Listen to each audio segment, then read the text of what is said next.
21 bölüm. Мындан кийин Ыйса Тиберия көлүнүн жээгинде дагы бир жолу шакирттерине көрүндү. Бул мындайча болду. Ысман Петр, Том Эгиз, Галилеядагы Каана шаарынан чыккан Натанаил, Зебедейдин уулдары жана Ыйсанын дагы эки шакирти бирге жүрүшкөн.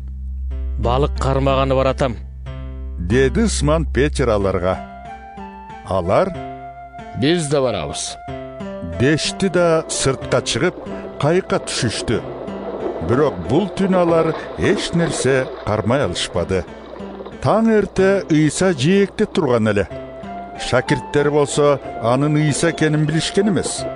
Ыйса аларга: «Эй балдар, балыгыңар барбы?» деди. Жок. Деп жооп беришти шакирттери.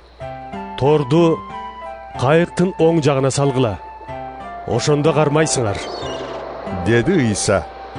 Алар торун таштап, түшкөн балыктын көптүгүнөн кайра тартып чыгара алышпады. Ошол кезде Ыйсанын жакшы көргөн шакирти: «Бул эгебиз го», деди Петерге. Бул эгебиз дегенди укканда, сырт кийимсиз жүргөн Ысман Петр көйнөгүн байлана калып сууга секирди. Башка шакирттери болсо кайык менен жээкке жөнөштү. Анткени алар жээктен алыс эмес, жаа атымдай аралыкта жүрүшкөн.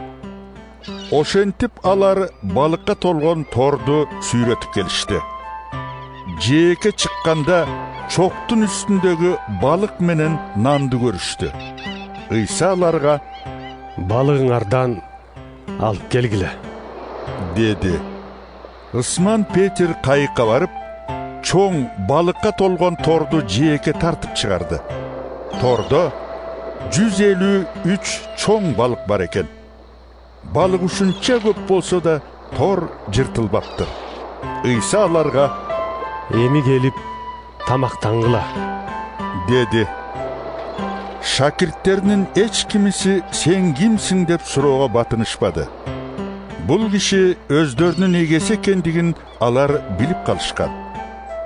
Ыйса басып келип нанды алып аларга берди. Балыктан да берди. Бул Ыйсанын өлүмдөн кайра тирилгенден берки шакирттерине 3-чү жолу келүүсү эле. Алар тамактанып алгандан кийин Ыйса Ысман Петрден: «Жакан уулу Ысман, буларга караганда мени сен көбүрөөк сүйөсүңбү?» деп сурады. Ооба, эгем. Жакшы көргөнүмдү өзүң деле билесиң, деди Петр. Ошондо Ыйса ага: «Козуларымды бак», деди. Ыйса андан экинчи ирет: «Жакан уулу Ысман, сен мени жакшы көрөсүңбү?» деп сурады. Петр: Ооба, эгем. Жакшы көргөнүмдү сен билесиң го, деп жооп кайтарды. Ыйса ага: «Койлорумду кайтар», деди. Ыйса 3-чү жолу: «Жакан уулу Ысман, сен мени жакшы көрөсүңбү?» деп сурады. «Сен мени жакшы көрөсүңбү?» деп 3-чү ирет сурагандыктан Петр капа болуп: эгем, сен баарын билесиң да, сени жакшы көрөрүмдү да билесиң, деди. Ошондо Ыйса ага мындай деди: «Койлорумду бак. Сага бир чындыкты айтып коеюн. Жаш кезиңде кайда баргың келсе, өзүң чеччүсүң. Карыганыңда колуңду сунуп бересиң. Башка бирөө байлайт да, каалабаган жагыңа алып барат», деди. Ыйса бул сөздөрдү Петрдин кандай чөлүп, Кудайды улуулукка бөлөрүн билдирүү үчүн айтты. Ушундан кийин ага: «Менин артыман түш», деди. Петр артын карап, Ыйсанын өзгөчө жакшы көргөн шакиртинин ээрчип келатканын көрдү. Ал дасторкон башында Ыйсанын жанында жамбаштап жатып, Эгем сени сатып кетчү ким деп сураган шакирт эле. Петр ошол шакиртти көргөндө, Эгем, а булчу? деди. Ыйса, Кааласам, мен кайтып келгенче ал ушул жерде болот. Аны менен сенин ишиң эмне? Сен болсо менин артыман түш. деп жооп берди.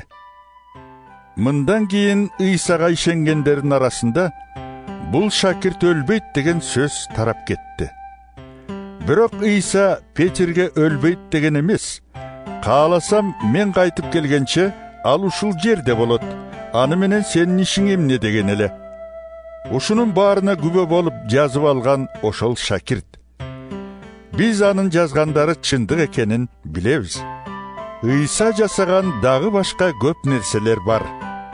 Алардын баарын бир-бирден жазып чыга турган болсо, анда жазылган китептер менимче бул дүйнөгө сыйбай кетмек.